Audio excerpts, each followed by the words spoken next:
قل يا ربي زدني علما زدني فقها زدني حكما أتبع قولك عملا يبني يجبر ذلك عثرة أمة. قل يا ربي زدني علما. Allah subhanahu wa ta'ala, as we know, has made zakah one of the 5 pillars of Islam. So, this is the topic, of course, today is zakah. Allah subhanahu wa ta'ala in the Quran many times He mentions prayer and zakah. وَأَقِيمُوا الصَّلَاةَ وَآتُوا الزَّكَاةَ. Establish your prayer and give your zakah. The ulama, they mention the meaning behind that is that these are the 2 greatest acts of worship in 2 different regards. When it comes to salah, that's an act of worship between you and Allah. It's an act of worship between you and Allah. So this is your worship of Allah. And when it comes to zakah, that's the greatest example of an act of worship, which is being good to people, al-ihsan ila nas, or being good to others. So these two examples, or these 2 acts of worship, they are the greatest acts of worship. And everything in Islam, you would find it would fall in one of these 2 categories, or it might fall somewhere in between, that it's either between you and Allah subhanahu wa ta'ala, or it's an act of being good towards people and good towards mankind. From these ayat, وَمَا أُمِرُوا إِلَّا لِيَعْبُدُوا اللَّهَ مُخْلِصِينَ لَهُ الدِّينَ حُنَفَاءَ وَيُقِيمُوا الصَّلَاةَ وَيُؤْتُوا الزَّكَاةَ. Ibn Umar radiallahu anhu narrates in the famous hadith that the Prophet ﷺ said, بُنِيَ الْإِسْلَامُ عَلَى خَمْسٍ شهادة أن لا إله إلا الله وأن محمدا عبده ورسوله وإقام الصلاة وإيتاء الزكاة وحج البيت وصوم رمضان. The Prophet ﷺ says in this agreed upon hadith متفق عليه that Islam was built upon 5, meaning these 5 pillars. The testimony of faith, that there's no one worthy of worship but Allah and Muhammad is messenger, and establishing the prayer, giving zakah, making the hajj, and fasting in the month of Ramadan. Zakah also is from the highest level of justice and fairness in society, that Allah subhanahu wa ta'ala has given us this obligation of zakah for the betterment of our society. So we will see that people, when they have money, they share it with those who don't have money.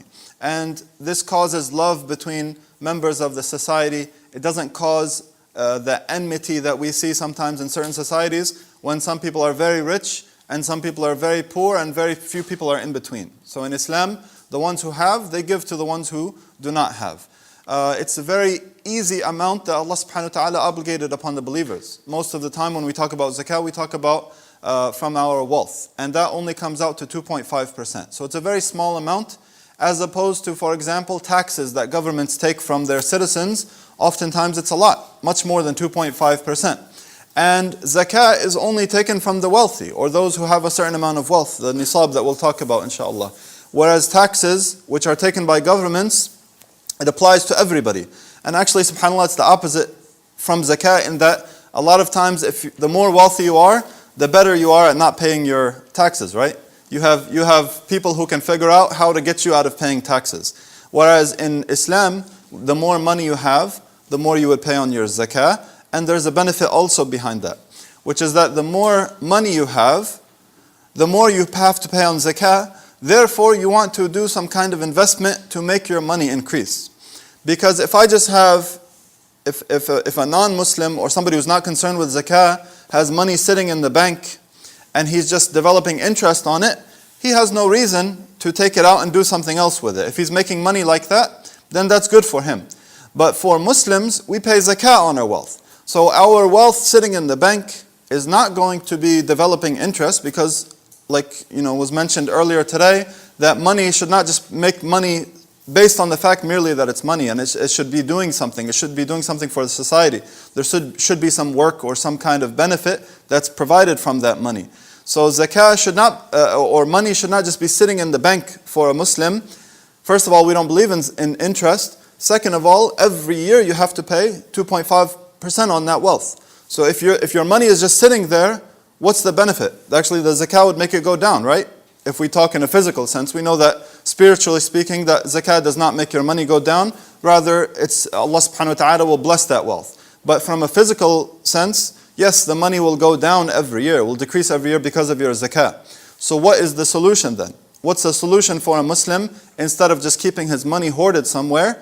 It's to do some kind of business with it. To invest your money in another person's business, to start a business, to do something with that money to make it move, and that also benefits the economy also. So alhamdulillah, we see that in Islam, Allah subhanahu wa ta'ala ordained or made it obligatory the zakah, and it betters the society.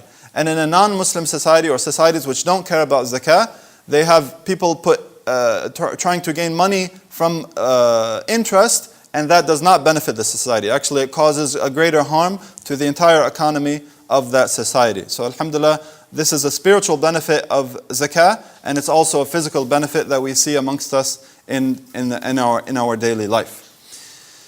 Zakah has many benefits. I'll summarize some of them. From them is that it purifies our wealth. It purifies our wealth. The meaning of zakah in the Arabic language is purification. So when we pay our zakah, it purifies our wealth. Maybe we have some wealth which is not perfectly halal.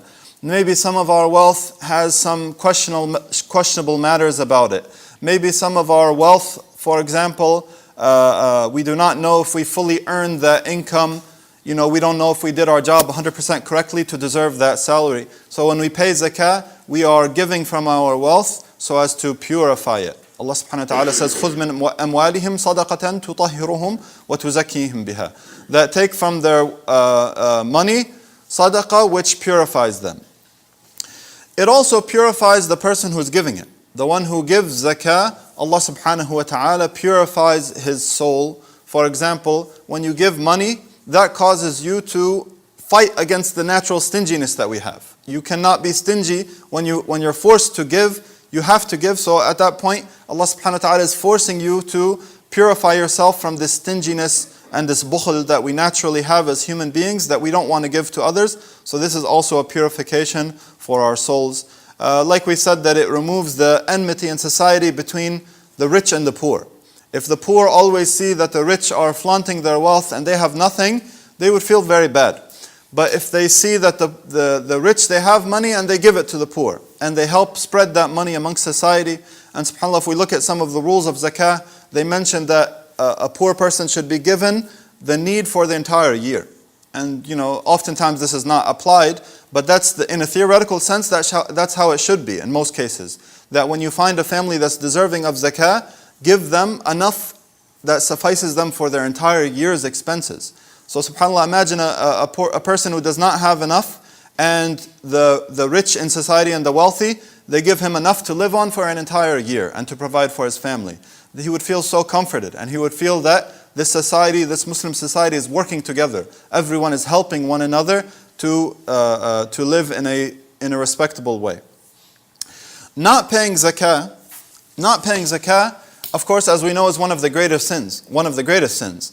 And it could reach a level of kufr, which is if a person denies zakah. If a person denies that he has to pay zakah, then this would be, of course, disbelief.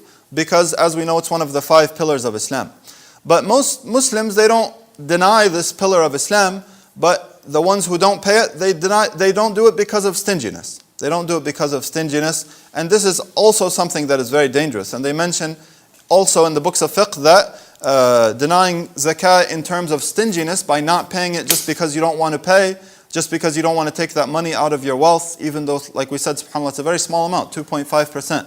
But still they say if a group of people do this, they should be fought. The Muslim ruler would fight against those people that are refusing to pay zakah, just like Abu Bakr radiallahu anhu did. When the Arabs refused to pay zakah after the death of Rasulullah sallallahu alaihi wasallam, he fought against those people.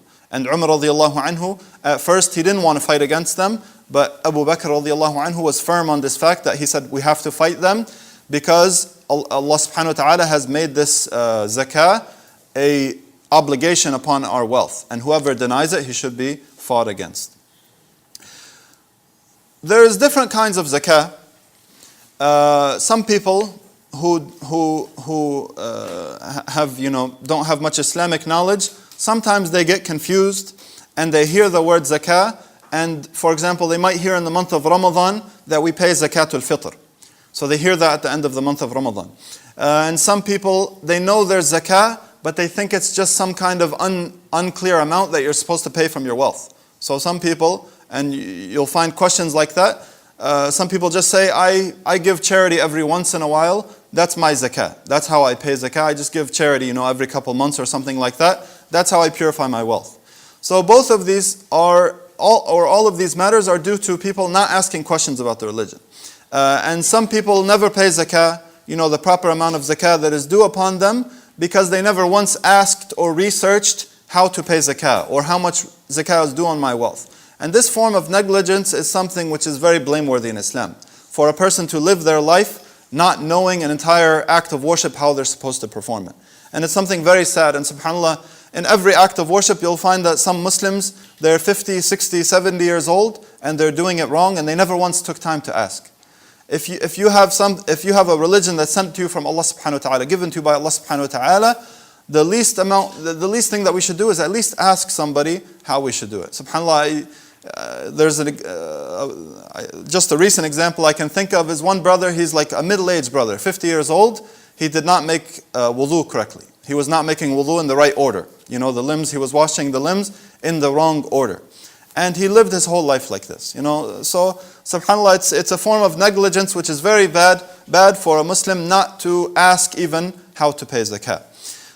So zakah, like we said, is not just something you give whenever you want to give. You give charity, you say that's my zakah and that's it. No, there's certain amounts that a person has to give. And also there's a certain group of people that you have to give it to. You cannot give it to some people, rather you cannot give it to anybody, rather it has to go to certain people that Allah subhanahu wa ta'ala has mentioned that those are the people deserving of zakah. There's conditions for us to have to pay zakah first and foremost. So how do I know that I have to pay zakah? First of all, they mentioned the first condition is that you're a Muslim. So alhamdulillah, okay, we fulfill that condition, we are Muslims. The second is hurriya, that somebody is free. So a slave does not pay zakah because he does not truly own his wealth, except for zakat al-fitr. In any case, we don't have slaves, so we don't have to worry about this condition. Mulk al-nisab, that you have your money that you have has reached the nisab, or the threshold that you have to pay zakat on. So if you only have $20, you don't have to pay zakah on that money. But if you have $1,000 or $2,000, then at this point you're above the nisab. And we'll talk about nisab inshallah, but that's just to give you an example, that there's certain amounts of money that you have, that you, underneath that amount, you don't have to pay zakah on it. From it is tamam al-mulk, that you fully own that wealth and have full control over it. And also mudi al-hawl, that a year has passed on that wealth. And this is in a general sense, because there are certain kinds of zakah that a full year does not have to pass, but that's the general rule, is mudi al-hawl, that an entire year has passed. So to give a easy example of who owes zakah. You have in your bank account, let's say in Ramadan, $1,000. And it's just sitting there, and you didn't ever need to go into your bank account to take from that money. It's just sitting there, it's $1,000. The next year, same date in Ramadan, 1 year has passed. That means that 1 year has passed. And we'll talk that at the end of the talk, inshallah, that we should go by the Islamic calendar. It's very important to set dates in Islamic calendar when we pay our zakah. So at the next date in the next year's Ramadan, at that point, 1 full year has passed. 1 full Hijri calendar has passed. So you have had the nisab, which is the minimum threshold, $1,000. You've had it in your bank account. Therefore, you have to pay zakah on that wealth. What if your money went down below that threshold in that year? So let's say again, you have $1,000 in your bank account. And a couple months pass by after Ramadan, and then you need to purchase something. So your bank account goes down to zero. You spend that $1,000, you bought something. You bought like one of your university textbooks, for example. So your money is down to zero. At that point, let's say a few months later in Muharram, you again get $1,000 from somewhere. And it's sitting in your bank account from the 1st of Muharram. The next Ramadan comes. Do you owe zakah on that $1,000 that you have? No, why? Because the full year did not go by without that money dipping below the threshold, dipping below the nisab. So at a certain point, you spent that $1,000 and you went below. So at this point, once you had the threshold again, and I'm just saying $1,000 to be an easy number, once you had it in Muharram, for example, at that point, the next year in Muharram, if you keep that wealth for one full year without going below the nisab, at that point you pay zakat on it. There are certain things that they mention are exempt from having to wait 1 year. From those things that apply to us regularly or commonly is like profit that comes from wealth or profit from a business, for example. So if you had money that you're investing or money that you're working with, some money that you're doing something with, and you have $2,000, for example, and you're buying and you're selling and you're doing different things with that money. So let's say, for example, again in Ramadan you had $1,000. You're doing business throughout the year. It goes up to, for example, $1,500 throughout the year. Then just 5 days before the next Ramadan, mashallah, you do a very good business deal and you make $9,000. So you're up to, let's make it an easy number, $10,000 now. You made a great business deal just a few days before the next hawl started, the next year, or the finishing of that year. So at that point, do you pay on just the $1,000 roughly that you had the entire year, or do you pay on the $10,000 that you have on that day? Because most of that money, most of that $9,000, you only made it a few days ago. What's that? You pay on what you have that day. Yes, you pay on what you have that day. What about that $9,000? Only 5 days passed on it, not a full year. But it's from the wealth that you are investing and you are working with. So in that case, it's part of that wealth. It's considered like a profit and part of that wealth. So in that case, you have to pay zakah. So that's one of the examples that a person has to pay zakah, even if it didn't fulfill the going a whole year. What do we have to pay zakah on? Like what kind of wealth do we have to pay zakah on? So we talked about money and we gave a lot of examples of money. But in general, as we've heard a lot of times today, that the money at the time of Rasulullah ﷺ was gold. So the basis for zakah, or the thing that we have to pay zakah on, is gold and silver.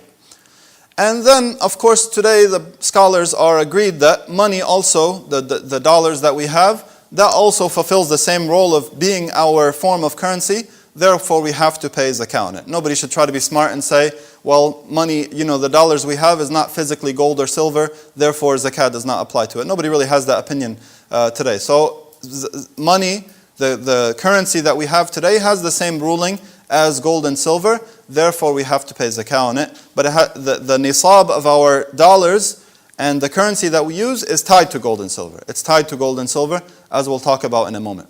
Also, we have to pay zakah on as-sa'ima min bahimat al-an'am. Camels and sheep and cows which are grazing freely. Does anyone here have camels that are grazing? No. Okay. Yeah. I was waiting to see maybe yes. So I'll go into the details of it. If you have 5 camels, then you owe 1 sheep, for example. You do? Okay. So essentially a free pasture cows, right? What's that? A free pasture. Yes. So the meaning of sa'ima is that it's grazing, meaning that you don't provide the what's the word? You don't provide the food for that cow or for that camel. You don't have to bring it yourself to the camel, like you get hay or whatever they're eating. No, you let your camels go and they graze in pastures and they eat the grass and whatnot, or they eat from the plants. So in that case, it's grazing. It's a grazing animal versus just the owner is the one who brings the food for it. So no, but that doesn't apply to anyone here. Okay. Also, al-kharij min al-ard, same thing. There are certain types of food that we store that we have to pay zakah on. So for example, like dates, for example, different kinds of grains and whatnot, those kind of things can be weighed and they can be stored and they can be taken in volume. So in that case, certain types of food items, they have to pay zakah on them. And that's also some exceptions from the rules of a full year having to pass. Some of those things, you would pay zakah right away on them. Does anyone here have a date tree? Okay, so we'll skip that one also. You guys are not participating or making this talk very, very interesting. We would have went into the details of how to pay on your date tree. Finally, عروض التجارة, business merchandise basically. If you have merchandise, then you also have to pay zakah on the value of those items. So we'll stick to money because we're already way over time. So just in terms of money, how do we pay zakah on our money? First of all, like we said, there's a certain nisab or threshold of money that we have to have. What is that threshold? So in terms of gold and silver, it's to reach the end conclusion, it's 85 grams of gold or 595 grams of silver. And that amount of wealth, how much does that come out to in dollars? So it's a very big difference between gold and silver. 85 grams of gold comes out to about $4,000 today. Comes out to about $4,000, 85 grams of gold. Meaning that if you have that amount in dollars, then you have reached the threshold in terms of gold. In terms of silver, it's 595 grams of silver, which is only about $300 some, like a much smaller number. So gold and silver are the basis for having the nisab or the threshold for zakah. But they said that when the amount is different, then which one do we choose? Is it you or me that makes the decision that I want to make my nisab? First of all, like if people had the choice, which one would they choose that they have to pay zakah? If they have more than 4,000 or if they have more than 300? Most people would say if I have more than 4,000, that's when I have to pay zakah. But they said what is better for the poor? What is better for the poor or the lesser amount, some ulama say. So in any case, it would be silver nowadays by a long shot. That silver is the one which is much lower, therefore more people are going to be paying zakah in that case. So if you only had about $300 and some, roughly $300, and you have that amount for a full year, then you pay 2.5% on it because you take the lesser amount out of gold and silver. Some people argue the opposite, but in any case, we won't go into that. So we'll just take the lesser amount. If you have this amount, $300 for an entire year, you should pay zakah on it. What if you have not money, but you have items, or you have certain things that are very expensive, but they're for personal use? Let's say you drive the latest Mercedes, and let's say you live in the biggest mansion that costs $1 million. Or $1 million is actually not that much in California, right? It's like an apartment. Okay, so let's say you own a mansion that's $10 million, and you drive the latest model car, and it's a very expensive car that's also like $50,000. Do you owe zakah on your car or on your house that you live in and the car that you drive? What do you guys think? Yeah, no, not for personal usage. For your things these things that are for your personal usage, your car that you drive, the house that you live in, you don't pay zakah on that. You don't pay zakah on the value of your house every year, for example. First of all, that would be a very big difficulty for most Muslims. So we don't, for these things that are for personal usage, no. What if you bought those same things with the intention of selling it? In that case, yes. It's considered like merchandise that you bought with the intention of selling. So for example, you bought a house, and people want to flip houses. They want to fix it up and they want to sell it down the road. You bought the house with that intention. You bought the house buying it with the intention of selling it a little bit down the road or whenever, even if it's a long time down the road. At that point, it's considered some kind of commodity or something that you're purchasing for the sake of business. And they mentioned that if you change your mind at some point after having that product, if you, for example, you bought something, you bought a car, then you decide later on that you want to sell it to make money off of it or something, that making that niyyah later on, that doesn't change that fact. So you don't have, if you bought a car and then later on you want to decide you want to fix it up and sell it for more or something, you still would not pay zakah on it because that was not your original intention when you bought the car. Also plan renting a house? So renting a house, if you're renting out a house, you mean? Yeah. If you're renting out a house? Okay. If you can remind me at the end, inshallah, we'll take some questions. So her question was about renting out a house, inshallah. Maybe we'll just finish some of these things, and then we'll try to finish the questions all at the end, inshallah. From the things we should know when we have to pay zakah, and again, just to give the easy example, if you owe debt and if you are expecting debt from somebody, these will affect your zakah. So if you have $1,000, but you owe people $2,000 in debts, you owe $2,000, so at that point, your debts are more than your assets, right? You have negative, or you're in the negative. Or even if we said you only had $1,000 in debts, but you only have $1,000, at that point it wipes it out. It goes down to zero. So you would subtract any debts that you owe to people from your zakah.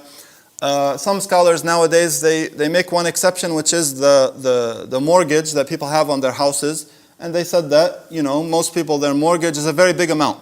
So if every Muslim was to subtract that amount of the mortgage, which is, for example, a debt of, like we said, $500,000 or $300,000 on the house, then very few Muslims would pay zakah because they would keep subtracting that. And who has, $300,000 just sitting in the bank? That's more than the amount of their mortgage. So some scholars make the exception that for the mortgage, no, you don't subtract that debt. You would maybe subtract. They have different methods, like 1 month of that mortgage, and let's say Islamic mortgage, inshallah, from that amount that you owe. So if you have a debt that you owe, you subtract that from your zakah. What about the opposite? What if people owe you money? What if you lended out money and people owe you money? So at this point, what do you do with that? So you have $1,000 with you. You also gave one of your friends, for example, $500, and you loaned it to him. Do you have to pay zakah on that $500 that you gave to your friend, and you don't physically own it now? You don't physically have that money with you now? You don't have to pay zakah on it. Does anybody say yes? Yes. Jazakallah khair. So both of them, in certain cases, would apply. So when would you pay zakah on money that you loaned to somebody? You would pay zakah on that money if you loaned it to somebody and you have the ability to take it back from him. You can just make a phone call and say, hey, can you return that $500? And he'll say, sure, and pay it back to you. So if somebody is willing to pay and they're able to pay, you pay zakah on the money that you loaned. You pay zakah on the money that you loaned, actually, even though you don't have it with you. You don't have it in your account, but you loaned it to somebody. And if the person is mumatil, he's taking a very long time, or mu'sir, and he's not able to pay you back, in this case, even if you called him, for example, he would say, I don't have the money, maybe I'll give it to you in the future, whenever it comes, I'll try to help you. And you don't have much hope that person will pay you. At that point, they said that this debt, you don't have full control over it, so you would not pay zakah on it until he really pays you that money back.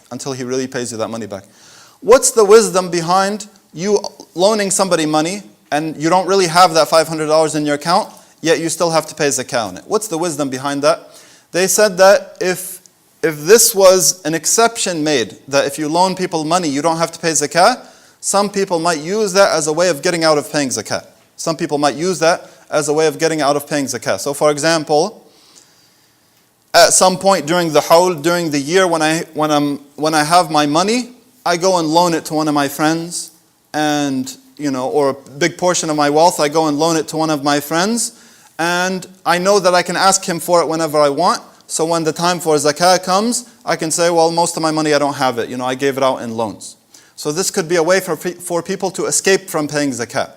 So if that loan you gave, you could ask for it any time, you could get it back at any time, then you still have to pay zakah on it. Otherwise, if you're not able to get it from that person, they would take a very long time to pay back, or they're making it hard, or whatever, then you don't have to pay on that debt.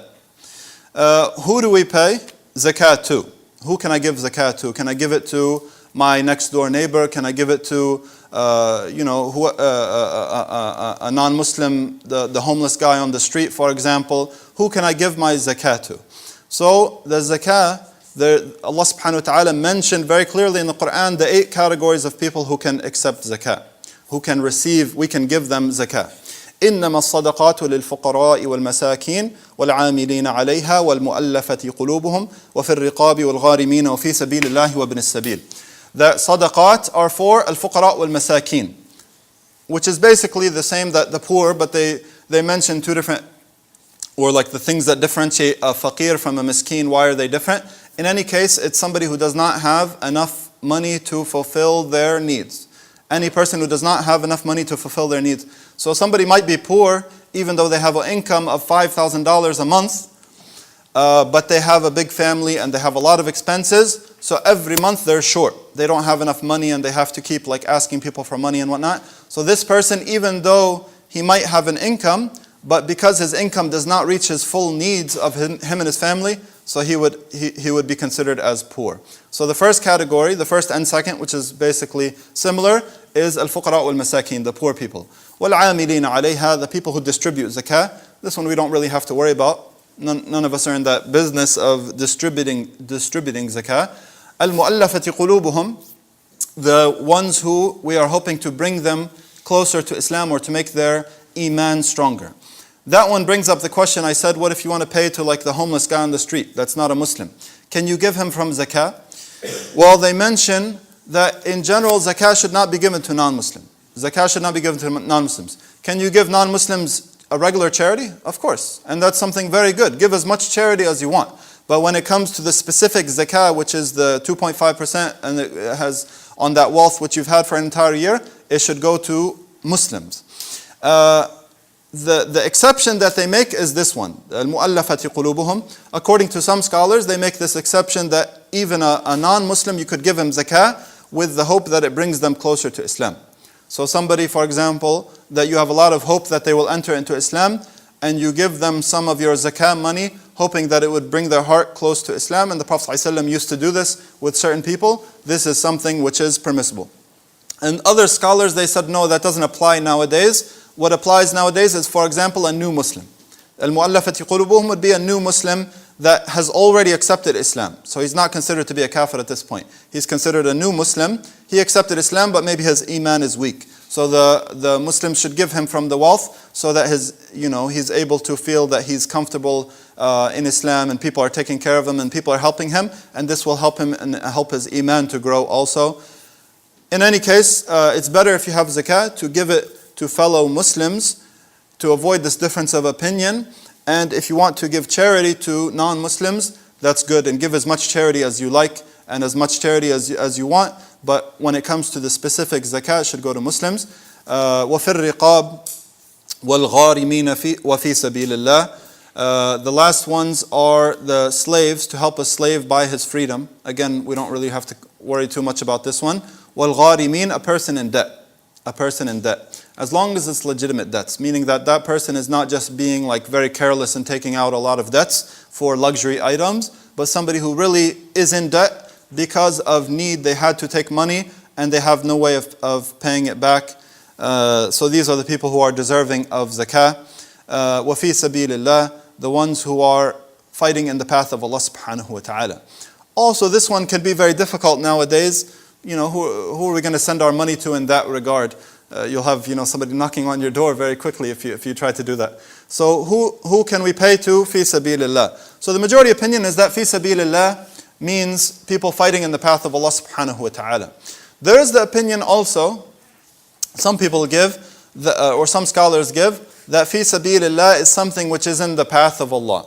Like, for example, a masjid, which is very beneficial to the community. So not just a masjid which is a basic masjid, they just establish the 5 prayers and that's it.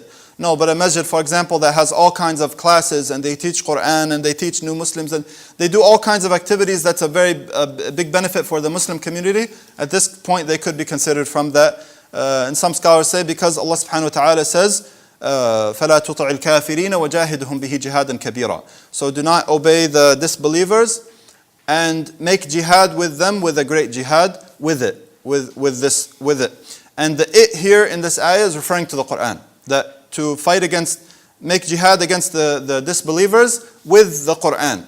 Meaning not a physical jihad, but it means to use the Quran as a proof and evidence against them. So they said this ayah mentions jihad without it being in a physical sense, without it being in the sense of fighting. It's mentioned in the sense of learning the Quran and using the teachings of the Quran. So in any case, if you wanted to give some of your zakah like that, this could be permissible. But again, if you want to stay out of difference of opinion, then if you want to donate to a masjid or to a charity or whatever, then you would make that from your regular sadaqat, regular charity, and not from the specific zakah which is due upon you. وَابْنُ السَّبِيلِ, a person who is cut off and not able to reach their home. One common question is, can I pay zakah to my relatives? Can I pay zakah to somebody in my family that's in need? If that person is poor in your family and you are not responsible for them, you're not responsible for spending upon them, then you should give them from zakah, and actually you would get double the reward. The Prophet ﷺ said, الصَّدَقَةُ عَلَى الْمِسْكِينِ صَدَقَةٌ وَعَلَى ذِي الرَّحِمِ اثْنَتَانِ صَدَقَةٌ وَصِلَةٌ. The Prophet ﷺ said, giving charity to a poor person is sadaqah, it's charity. But if you give it to a poor person who's also a relative, it's two things. It's charity and also being good to a family member, keeping the ties of kinship. So if you have an uncle or an aunt or a brother or sister even that you're not obligated to spend on your brother or sister, for example. So if you have uncles and aunts and cousins and whatnot that are poor and in need, you can give them from zakah. And of course, there's the matter of, is it honorable for you to make your brother or sister, you pay them from zakah? That you should be, if your sister's in need, you should be giving her on a monthly basis, and you should be trying to help as much as you can, not just to wait for once a year to give them from your zakah. So that's one aspect. But when it comes to a fiqhi ruling, yes, you could give to the members of your family that you're not responsible for spending upon. Who are you responsible for spending upon? So say, for example, your children or your parents, you cannot give them zakah. You cannot give zakah because if your parents ever were in need, you are obligated as their son or daughter to help them and to spend upon them. So people that you have to help and you have to spend upon, you cannot give them zakah if they're in need. All of these matters, like we said, if you can't give them from zakah, you could give them from charity, regular charity, and there's no problem with that. Some common questions, inshallah, and then we'll open for questions. Some people say, what if I'm saving a lot of money? It's for a good need though. Like for example, I have a lot of money saved, or my parents have a lot of money saved for my college. Or I'm saving this money for my marriage. Or I'm saving it to buy a house or whatever. I have this money sitting here, but it's for a good need. Do I still have to pay zakah on it every year? The answer is yes. So regardless of the fact that you have that money saved for marriage, you still have to pay that 2.5% on it every year. Again, so I mentioned earlier, what's the solution then? If you don't want that money to keep decreasing, if your marriage is going to be very far away. So what's the solution then? Does anybody? Invest your money? Yeah, so invest your money. So you go talk to Brother Muhammad Wahdi at that point. So if you want to do something with your money, or if you don't want your money that you're saving for a house or whatever to go down every year, at this point you invest it. So that way, you're still paying 2.5% of zakah on it, but you're hoping that you'll make more than that, so that the money will increase, inshallah. Common question also, we talked about gold and silver being applicable, zakah is applicable to them if they reach the nisab. What about a woman who has jewelry which reaches that amount? She has gold and silver jewelry which reaches that amount. Does she have to pay zakah on that jewelry? The majority of scholars, they say if she has that jewelry, she didn't buy it for the intent of selling it, but she bought it for her personal usage or to loan it out to others. So a woman might have a lot of jewelry and she loans it out to her, people in her family when they need it for an event or something. So she has this jewelry, but maybe she uses it every once in a while, or she could use it, or she lends it out. At that point, the majority of scholars, they say she doesn't have to pay zakah on it. She does not have to pay zakah on it. By the way, I didn't say her husband has to pay zakah on it, right? So if she has jewelry, it's her wealth. If she has jewelry, it's her wealth, so she has to pay zakah from it. And in the Hanafi madhab, they say that yes, she does have to pay zakah. Yes, she does have to pay zakah on her jewelry. So in these kind of matters, if you go by, for example, what your local scholar says, what your local scholar has given you the opinion on, then inshallah you stick with that, and you'll be fulfilling your role in Islam. Some common mistakes also, just before we take questions. One common mistake is not having a niyyah or an intention before paying zakat. Not having a niyyah or intention before paying zakat. So I hope we've clarified from this talk that zakah is not just some random charity that you give whenever you feel like it. Rather, there's certain times and certain amounts that you have to give. And you can always give more than that. If zakah which is due is from $1,000, how much is zakah from $1,000, by the way? 2.5%? $25. So if the zakah is due on you is $25 and you want to give $50 or $100, no problem. You can always give more. Of course, there's nothing wrong with that. So we've established that zakah has certain guidelines. What if a person gives to a poor person? You give to a poor person that's deserving of zakah. He could technically accept that zakah. You give to him. Then, 1 minute later, after giving him the money, you say, you know what? I owe zakah. Or I'm going to owe zakah in a few days or a few weeks. Let me just make what I gave him my zakah. Could you do that? No? You just gave him a minute ago though. No, but as long as you didn't make the intention when giving him the money that it was zakah for him, at that point it wouldn't be acceptable as zakah. It's a charity and jazakallah khair, you get the reward for that charity. But you didn't make the intention when giving that person that you are paying him zakah. Just 1 second, inshallah. Like we said also, we should use the Hijri calendar. What's the mistake if we don't use the Hijri calendar? What's the mistake if we don't use the Hijri calendar? So if every year I pay zakah on the beginning of Ramadan, and some people think like Ramadan is the month to give zakah, that's not the case. So there is zakatul fitr, which I didn't cover, but inshallah in Ramadan it will be talked about a lot. So there's a certain zakah which is a small amount, which is every Muslim pays it at the end of Ramadan. Pretty much every Muslim. But if you pay your zakah every year in Ramadan, that's fine. Choose a certain date and every year look at the amount of wealth that you have and pay it on the 1st of Ramadan, for example. And it doesn't have to be Ramadan, it could be Sha'ban, it could be any other month. But you pay it on that date in the Hijri calendar. What's the difference between the Hijri calendar and just saying I'll pay zakah on the 1st of January? What would be the difference between the two? About 10 days difference each year. So 1 year you might say, okay, what's 10 days? First of all, you're not supposed to delay your zakah past the day that it's due. So if your zakah is due on that day of the Hijri calendar, you're supposed to pay it on that day or before. Second of all, he said it's 10 days shorter or 11 days shorter every year, roughly. So in that case, over the years, this will build up and you'll be delaying your zakah a lot because the Hijri calendar is shorter. The Hijri calendar is shorter, so your zakah would have been due earlier. So if you're paying your zakah according to the Gregorian calendar, every year that mistake will be increasing and increasing. You'll be paying it later than the point you were supposed to be paying it. And like we said, that one of the big mistakes is paying zakah after the year is due. You know, at the time when the zakah is due, the 1 year has passed, you should be paying at that point. Inshallah, we'll end here, and if anybody has some questions. I don't know if I can remember everybody who asked in order. I think you had the first question, or? Yeah, it was about paying zakah Paying. out your house. If you have a house and you rent it out. Okay, so good. So if you have zakah and if you have a house and you rent it out, so you rent it out to a tenant, and for example, you receive $5,000. No, that's too much. So if you receive, for example, $2,000 every month as the rent from that house, do you pay zakah on that money? So this would depend if you keep that money for a year or not. It would depend if you keep that money for a year or not. And it's the same ruling of when you have a salary. So I'll just mention these two rulings at once. If you have a salary also of $5,000, or like the example she gave of rent, you have rent coming in every month.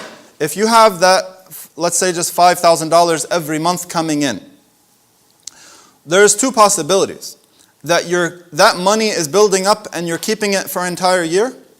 Or what if you use that money and by the end of the month even, let's not even say by the end of the year, by the end of the month you go down usually below the threshold of zakah. So in the first instance, if you're saving this rent money that's coming into you and it's building up, and then you have more than the nisab, at that point you would pay after 1 year. Same thing with the salary. If you're saving your salary and you have more than that, like we said, the minimum is about $300 or so. If you have more than that and you keep it for 1 year, you have to pay zakah on it.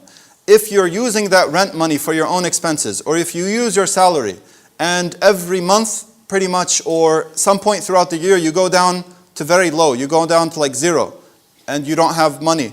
At that point, you would not pay zakah on it until you've had that wealth for a full year. Is that answer clear?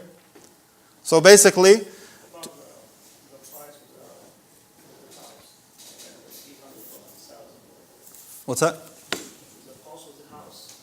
The cost of the house. No, so you don't, if in case of rent, unless you bought the house with the intention of selling the house fully, that's one thing. But if you're renting out the house because of, if you're renting out the house and that's the income you're getting from the house, in that case you're just paying on that money that you have. In that case you're just paying on that money that you have. Wallahu a'lam. So basically that's the easier way of doing it. That's the easier way of paying zakah on your salary or any income that comes to you, is you just choose one time of the year and you pay zakah on all of the money that you have at that time of year. Yes? So in the example you mentioned with the giving money to the guest person as sadaqah, because we didn't make intention, it wouldn't count as zakat, but it would reduce the amount that you pay zakat, right? Yeah, technically, like if you gave him a lot of money, for example, then yeah, it would decrease from the amount of zakah that you owe. Or really, it would decrease in general from any amount that you have. Yeah. Yes. There's 4 people altogether, so I can't really point. Okay. So Yeah. So is it permissible to make like a dual niyyah for zakat and another thing? A dual niyyah. Like, what would your other niyyah be besides like giving zakah or helping that person? Like the Prophet says that the one who supports an orphan will be like put his fingers together. Yeah. So So can you make the niyyah like because you want to be closer to the Prophet in the next life? yeah. So If your niyyah is to fulfill the zakat. Jazakallah khair. That's a good question, and it doesn't seem like that's a separate niyyah. So if you're paying zakat to an orphan, you wouldn't have like a separate niyyah of trying to get into Jannah. That's like the reward you're expecting from it. So I don't think it's not an issue. You're expecting the reward from Allah subhanahu wa ta'ala for helping an orphan. So that's more of an issue of the reward from Allah. It's not like a separate intention that you're making. Yes. So say, you were talking about the intention of like a business, like say I buy a house for a business, right? But what if you buy a house for a business, but you end up like saying your mother is homeless and you no longer want that house for a business? Mhm. Could you at that point, like then, because it's personal use, or it's like family use or whatever, then you pay zakah on that? If you buy it for business and then you end up using it for personal usage? Yes. Yeah. And the intention changes, because you said when the intention changed from Right. personal to business. Yeah. Allahu a'lam. Sheikh Ahmed, you know? If you bought a house for business, to sell it, and then you ended up keeping it, you just want to use it at that point. Yeah, so at that point, yeah, jazakallah khair. So at that point, you said the rules don't apply. The rules don't apply. Sheikh Ahmed, do you want to take the rest of the questions? Okay, inshallah, we'll end very quickly with the, yeah. Tafadhal. So when you're paying zakah on like your investments, you already mentioned for like if you have rental property, you don't have to pay zakah on the property value. But what if you have like investments like stocks? So let's say I buy a stock for $1,000 on the first of Sha'ban, and then a year later I still have that stock, and a year later, regardless of whether or not it goes up and down, as long as it's still above the nisab, because I'm assuming you're going to take that and calculate it with the rest. So even if that amount is below the nisab, it's going to be added to the rest of your money. Yeah, very good. Still above your, hopefully, assuming if you're investing, you're above the nisab. Yes. Do you pay zakat? And you haven't actually cashed out profits. You pay the value on that day. Like, let's say now the stock is worth $500 or it's worth $1,500. Do I pay zakat on its value, or do I not have to pay zakat on the stock at all because I haven't actually cashed out anything? Very good question. So he's asking about, the zakah on a stock he has, for example. So the first part of the question, I believe, is that, is that added to the wealth that you have? So money, I skipped over it in the talk, but money is, wealth is added to one another. It's combined if it's all from the same jins, meaning it's all from the same kind. So for example, if you have gold and silver, and both of them are only half of the amount that's due for zakah. If you have gold and silver and only half of the, you have half of the amount which is the nisab of each one. They say that you would put both together, and in that case you have the full nisab. So same thing here, that if you have money if you have money maybe that's not the full nisab, but you also have things which are like money. Like for example, you have stocks. It has the same ruling as currency or money. In this case, it would be added to your wealth. So yeah, when you figure out your zakah, you would figure out the cash you have on hand, and you'd also figure out the stocks also, just add that value. And like you said, you would add the value. So if you have stocks which have a value of $500, even though they're not liquidated yet, you didn't actually sell those stocks, you don't have them in your, you don't have the cash from them, but because the value of the stocks is, let's say for example, $500, you would add that to the amount of zakah that you owe. Yes, Fadl. Yeah, so every month or like every 2 weeks you have a paycheck, and so every 2 weeks there's different times when you're making this money, you're holding it, and so you might have 1,000 1 week, and then you spend some of that, and then there's another 1,000 the next week or next month, Yeah. and you spend some of that, but by the end of the year, a lot of that wealth that you have at the end of the year is like separated by different weeks. Right. And so, do you just pay it as if it's all together, or do you separate it by like months or like however So, you get it? yeah, very good question. So that's related to the zakah on salaries, which people ask about a lot. So there's two different ways. If you want to make it extremely difficult on yourself, you could do it the way that you just mentioned. So you have every single paycheck, you record when you got it, and if you've had that money for an entire year, at the end of that year after one paycheck, you pay zakah on that specific paycheck only. Meaning you would pay zakah how many times a year? 12 times a year if you have paid once a month. You would pay 24 times a year if you're paid twice a month. Very difficult to do that. It's very difficult to track each paycheck and to remember to record when you got it, and if you kept that money for an entire year and it didn't dip below the nisab, it's a very hard way of doing it. So the second way of doing zakah is much, much easier, and I recommend it, and most scholars just do it like this, which is you just choose one time of the year that you pay zakah, look at all the money that you have, add it all together, whether it's cash, whether it's stocks, like we said, things which are of the same kind, add them all together, subtract any debts that you owe to people, and then just pay zakah on that full amount. So that's the much easier way to pay your zakah. So when you say choose though, does that just mean, wouldn't it be? Yeah, but you shouldn't choose it at a date that you would be delaying past 1 year. Well, So when you choose the initial date though, isn't the initial date based off of when you're above the nisab, right? So like let's say for the next week I don't have any money, and then all of a sudden, Friday I get $1,000 and I'm above the nisab.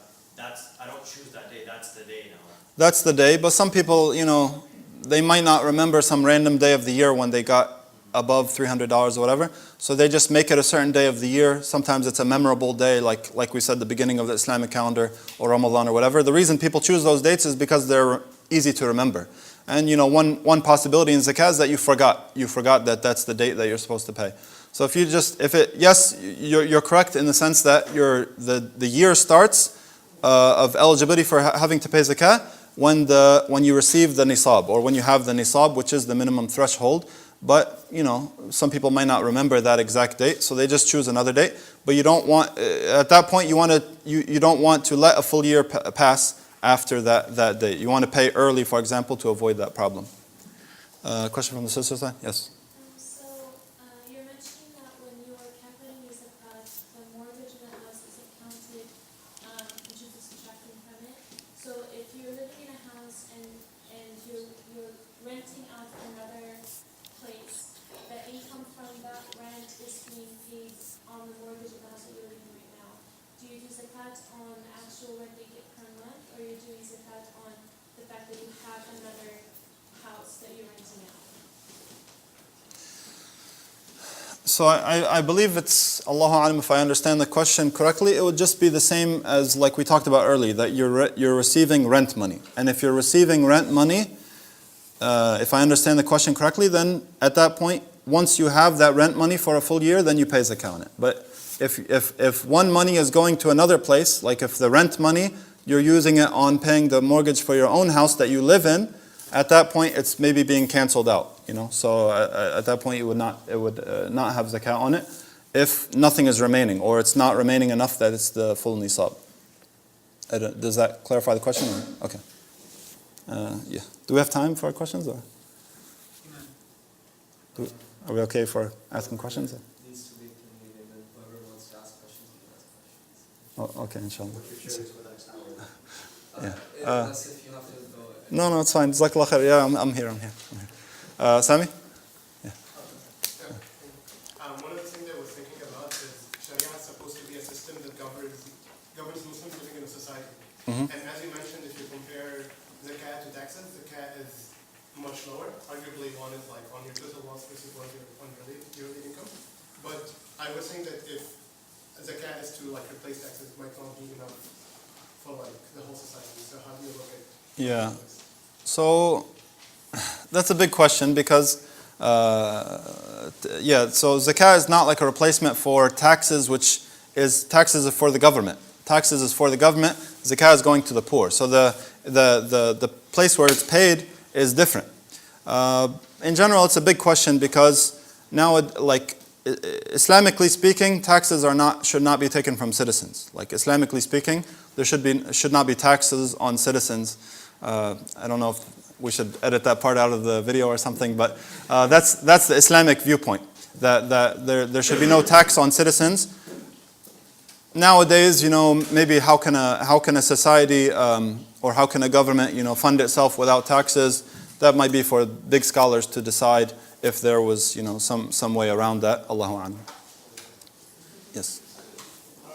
like the mistake all the mistake was most of the mistake of money, Yeah. saving money in the account. Yeah. You have to pay zakat. Yes, I actually looked into that question. I didn't find an answer that I can fully say. Allahu a'lam. I didn't fully say. Some mistake I've seen. Yeah, they have big amounts of money. Yes, that's true, and charities also. But I didn't find the full answer to that question. So maybe inshallah another one of the shuyukh can answer inshallah. Allah barak fikum. Assalamu alaikum. Yes. When you said subtract the debt before you decide how much you have to is there a ruling on what type of debt? Because if you thought like a massive debt, like maybe student loans or like a house or something that means that you can't pay this debt for some time. Yes. So like we said that in general the rule is if you have a debt that you owe, then you subtract it from your wealth, and that would be it. Like if it's more than your money, then you would subtract it. And I only mentioned that some scholars they make the exception for the mortgage because most people, if they subtract the mortgage, they would not have enough to pay zakah. Therefore, very few people that own a house, they would have to pay zakah. So that's like an exception to the rule. But generally, even if you owe a big debt, that would be like an exception from you having to pay zakah. And actually, at that point, you might be deserving of zakah. If you owe a lot of debts and you're having a hard time paying them back, in that case, a person might even be deserving of zakah. Allah. Any other? Yes.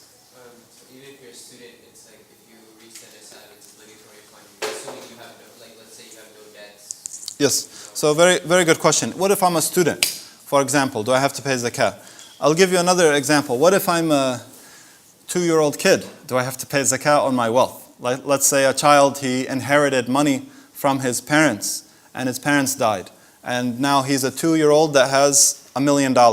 So does he have to pay zakah? So in general, it doesn't matter who has the money. So even if you're a student, like I said, or I'm not making fun of your question. I'm saying like these are even if you're a student, or even if you're, like we said, looking to get married and you need that money to save, or even if you're a young child and so young like that they don't even have knowledge of the money that they have, still all of those people, the zakah is taken from the wealth. So the right of zakah is from the wealth, it's not tied to the person that has to pay it. So if you're eligible to pay zakah, you're a free Muslim and all the other conditions that we talked about, and you have that money, then the zakah should be taken from that wealth, even if you're a student. In that case, like let's say you just didn't know that, Mhm. you look back, then should you pay your zakah? Let's say 5-10 years ago, you didn't know, you had the nisab or something, according to that time. Yes. Should you look back at your bank statements and try to fulfill that? Very good. Yeah. So I'll make it a more general question. What if somebody made a mistake and didn't know about zakah rulings and they missed zakah from previous years, either due to ignorance, you didn't know, or you were being stingy and you just didn't want to pay or whatever? In any case, if you didn't pay zakah in past years that was due upon you, you go ahead and pay it. You look at it and you try to pay it. What if you can't figure it out exactly? What if you don't have bank statements? What if you don't know like exactly how much you owe? At that point, you estimate the amount that you would owe that would be due on you. And usually it's not a very big amount. If somebody didn't pay zakah and they didn't know in the past years, if it's like in the realm of a few $1,000s, like we said, every $1,000 is only $25. So, in any case, if somebody didn't pay zakah correctly in the past, then they make it up for every year that they missed. And if you don't know exactly how much money you had, or you just try to estimate and be on the safe side so that you can pay, and you make tawbah to Allah subhanahu wa ta'ala. Okay. Yes, last question, inshallah. So when it comes to one of the conditions of zakah, this is kind of like a two-part question in the ayah. So I was told that the reasoning for like the reasoning of the order is the order that it should be paid in, and that if there are fuqara and masakin, you shouldn't even look at the other conditions, which technically does apply in that time. Is that true? And then two, with fuqara and masakin, does locality play into zakah? Like, do I have to give living in, for instance, Bay Area or Sacramento before I can give it to Muslims in Muslim countries? Yes. Jazakumullah khair. So the first part of your question, does it have to be like in the order what's mentioned in the ayah? I don't know that. Allahu alam. I don't know that you have to try to give it to one category that comes before the next. Allahu alam, I don't know anything like that. The second part of the question is, do you have to try to give it to people in your locality? That's much better. If you can do so, if you can give it to people who are close to you in your community that are in need of it, that's really the philosophy behind zakah, is that it's helping people close to them. The Prophet ﷺ said about zakah when he sent Mu'adh to Yemen, he said to him, tell them that they have zakah due upon their wealth, تُؤْخَذُ مِنْ أغنيائهم فترد على فقرائهم أو كما قال صلى الله عليه وسلم. That it's taken from their wealthy and given to their poor.